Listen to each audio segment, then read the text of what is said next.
What's up, taters? This is Tree from treeoflogic.com. Now, right now, it's Sunday the 20th. This video right now that you see before you is pre-recorded. So I'm going on vacay. I'm leaving this Friday early in the morning, like at 5 o'clock in the morning, driving down to Florida. So, of course, you all are not going to have any content on Friday and Saturday because on those days, it's usually when I am on my website, treeoflogic.com, where we're doing watch parties as well as ghetto bingo. So, of course, we don't have that this weekend. However, there is not going to be a Sunday Madness show, nor will there be a Treehouse News on the 21st. So on the 20th, there will not be a Sunday Madness, but on the 21st, on the 20th, there will not be a Sunday Madness, and the 21st, there will not be a Treehouse News. I haven't had a vacation in over 4 years, and this is much needed because based upon these prices and the way things are going, I don't know if I'm going to be able to have an opportunity like this ever again. However, I'm still thinking about you all, and I've always wanted to do a response video to my brother from another mother, Eric July, also known as Young Ripper 59. So he did a video, and I just now watched this about a week ago, and I wanted to do a response video to that, but also expose you to the same ideas that I've always had. I mean, great minds think alike. So I usually keep up with his content, but I've been so busy, I haven't had a chance to keep up with his videos. So, you know, it'd probably be 3 months when I actually catch up to the current video he has done recently. But let's go to the one he did. This was in February. That's just how far back I am. And by the way, ignore the chat below because this is recorded on a Thursday morning, and I just had an awesome live stream. So you see my personal chat below me where they were talking. So don't think that that's currently going on right now. Everybody's probably sleeping or going home, all right? So here's the video. Let me tell you what the video is. It's on Odyssey. I'm sure it's on YouTube also. But y'all know I ain't trying to give no daggone YouTube no love. No. But it's called How to Win. And this was recorded on February the 8th, right? Yeah, February the 8th. And I love this video. It's like great minds think alike. Now, let me just say this for the record. Eric, July, and I agree on a lot of things except for the military, the police, okay? He don't like them too much. I love me some police. Well, I used to be one of them. So, of course, you know, obviously I'm going to have a bias here. But everything else, we see eye to eye. Exactly. So I want you to hear him put it in the way that I've been saying it the same way, but he kind of put it in a different way that's just, it just hits you it hits you home. So let's go ahead and listen to it. Basically regarding winning, certainly from a cultural standpoint, which is really the primary thing of what it is that we're discussing. Again, let me go ahead and pull this up. I know I should have had this ready to go earlier. So, nonetheless, you got to understand the cultural ramifications of what it is that happens, okay? I know that for a very long time, you got guys on our side that have generally said, okay, look, we have the ideas, we're smart, we're the better people, we're more ethical, moral, blah, blah, blah. And unfortunately, you deal with an enemy that cares not of any of that. In fact, they will use your own sort of motives or ethics against you, even though they don't want to, regard any of those as something worth upholding. And they actually stick to this across the board. Like, for example, I mentioned this last week. I don't know if it was on a Sunday video or a Wednesday video. I was saying that our side is too nice. We always want to seem like we're the superior ones. We want to take the high road. If somebody on our team basically did something wrong, we want to show how we're actually consistent with our values and actually condemn them. Oh, I disavow. And I'm saying to myself, no, that they don't disavow their people. They don't disavow Ilhan Omar. They don't disavow AOC. Anytime these women or men's, I don't know, so many of them say so many stupid things. Anytime they say something, they don't go, you know what so-and-so said was wrong, and she is wrong. And you know what? These people don't even apologize. Our side always got to be the ones graveling, and we always got to be the ones that say, oh, I'm so sorry. I'm so this, I'm so that. And I'm going to show you how I actually practice what I preach. Earlier today, and you can go see that video, we were looking at a video from some soldier in Ukraine saying it's the worst move he ever made. He got out, and he told us the condition. On the right side of his video on Twitter, Marjorie Taylor Greene was trending.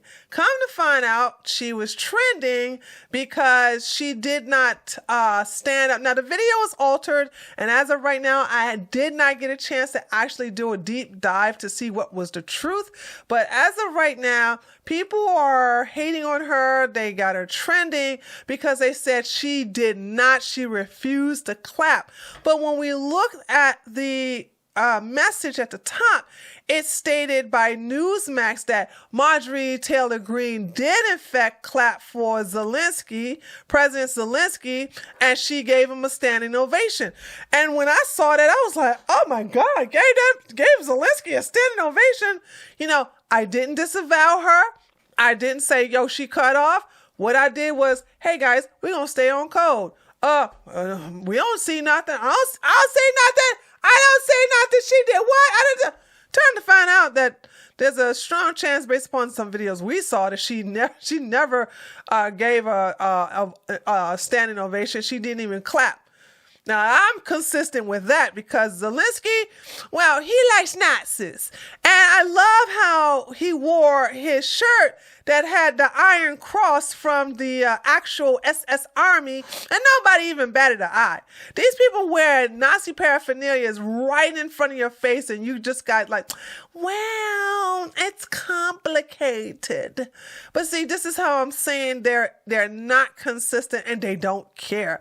They told Trump that basically you are racist because you think there are good people on both sides when it came to Charlottesville. But when it comes to the actual neo-Nazis out of Ukraine, no, you guys want to say, well, they're the good kind.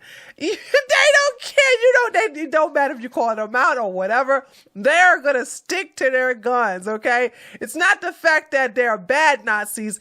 It's they're Nazis, which they are fighting the Russians, which make them good. So yeah, it's like they will stick to bad takes and they will die on that hill. So I'm sorry, this right here is just so profound. I don't even think I'm going to be able to get through the entire video, even though it's 12 minutes. I could just relate to everything he's saying about that, how our side goes wrong, being nice, being charitable, basically trying to appeal to these people, appease them, and they're not having it. So I don't treat my enemy with any delight and pleasure and respect. So I've always used my boxing analogy of them buying off the referee, the judges, and having loaded gloves and all of that, and you go into that fight trying to do something worth, like, I don't know, fighting honestly because you think doing so will get you a dub, when no, all it does is ensure your defeat. Yep. And in the entertainment sector, I think a lot of what we have now is people that cling on to a lot of old branding. Okay. They do. I've been one of those certainly in the past. But when we're talking about the now and going into the future, we have to accept that these brands that we knew and loved, whether it be your Marvel, your DC, or your Star Wars, are gone. As you knew them, they're gone. They have been infiltrated by folks that have their own personal individual agendas tied to them. And giving them the benefit of the doubt or still seeing them as the legitimate forms of entertainment are actually part of the problem. There was a post that I shared on, I think I even shared it. Matter of fact, I will do that right now because I think I even shared it on my own community wall on, let's see, what was that? Yeah, here it is right here. And I'll explain what it is that this actually means. But you see the post here, and I said, no, leftists should stop waiting for culturally iconic, relevant people to mildly support a cause that aligns with yours. And what I'm speaking to. Yeah, true. Like, I think people, I hear this a lot. People like, well, we got to look at something that we have in common. They're dividing us. We was always divided, guys. I don't understand this mentality of, oh, the globalists are dividing us or the deep state is dividing us. So, saying Soros is dividing us. We were always divided. Always. You know what I'm saying? I mean, remember, we've been divided. Shoot. I mean, can you tell me a time where we were unified? Since the Revolutionary War, we have always been divided. One group wanted this, another group wanted that. That's the reason why we have a two-party system. Now, of course, third parties are trying to come up, and I don't know if they're going to be successful, but we have not been as a majority on the same page until the establishment of this land or until our founders came here on this land. Other than that, when they would go after Britain. But other than that, it's been majority actually. No, but there has never been a majority united we stand. It's always divided. It's always division. And that's what I want you guys to understand. And I think people who want us to be unified, they don't like confrontation. They don't like tension. They don't like to be angry or anyone to be mad at them. And there's a lot of these type of people. These people who feel uncomfortable when there is a disagreement or when two people arguing, or they just want everybody to be, oh, kumbaya, everybody kumbaya. And I'm like, I don't kumbaya with my enemy. And people on the left are trying to take us out, and they're trying to take us out, put us in jail illegally, hold us in there for no charges. Okay, the way that some of the people, some of our patriots from January the 6th have been treated, it's just mind blowing. But hey, murderers and rapists and all of them, they can get out with a signature bond and even have some of the charges dropped. So you understand there is always division. But what's the problem is that the people on the right wing, conservatives, right-wing libertarians, you try to treat your enemy with some respect. And that is what they use against you because they don't respect you. Okay, so let's finish. Let me read this tweet. Is that quite often you guys make heroes out of people that have never really expressed anything that aligns with your core principles or values. Yet the minute they say like one thing that aligns with you, they then they skip every line that you could think of, and now they're held up upon a pedestal. Yes! And you know who's in that freaking line? Tulsi Gabbard. Woo! That is a gun-stealing, anti-AR, people-having heifer. That woman ain't never seen a gun control bill she don't like, so she's my enemy. Oh, but the right wing and the neocons and the conservatives, they just drooling over some Tulsi Gabbard. I would never drool over this woman. She has never changed her stance on the Second Amendment. For somebody to be a vet or veteran, she doesn't like it that I have an AR-15 and AK-47 and a couple other rifles. I'm not going to go into my whole, stash. But the thing about it is she doesn't like that and want to take that away. I don't care if she's saying the things that I agree with about the biolabs in Ukraine as well as in other 30 states. 30 countries put there by the United States. I don't care.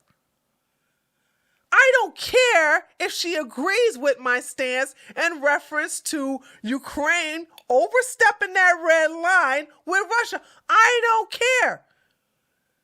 It's her agreeing with me.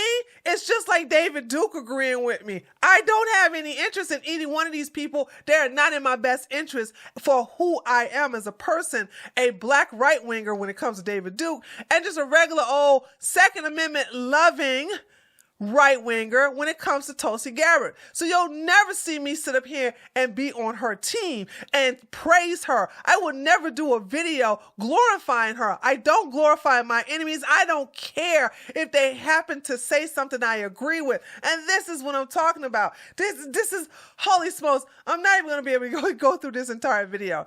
But I'm going to leave a link to this video, to this, I'll probably go so he can get some monetization money. I'll go and get his YouTube video and leave that in the description box below. Please go watch it because he really hits home on how y'all just got no shame.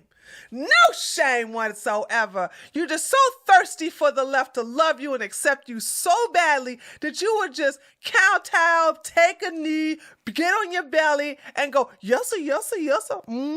See, we can't always be enemies. We could be friends. Why can't we be friends? Why can't we be friends? Okay, let me finish. Guys have done that with so many people, definitely since 2016, that have come, that have gone. And I think it really speaks to the beta shit. And I'm not saying that on some snarky, like, oh, beta male. No, it shows that you don't really value your own the way that you value other people's stuff. That's an issue that we have to address if this is going to be won. Because there are folks that are in, like, let's say, these subcultures that you maybe don't look at as legitimate. Some of it is because they're not tied to the brands and the things that you know and love. And I get and I totally understand that. This second part is, though, what's important. I say create your own cultural icons. Most of the left's power comes from the perceived legitimacy. Yes. Strip them of that. Parallel economy. Oh, yes, parallel economy. Now, that's where I'm all for the division. But then again, I never was for unification with these people. These people are crazy. Yes, let's have our own stuff without them.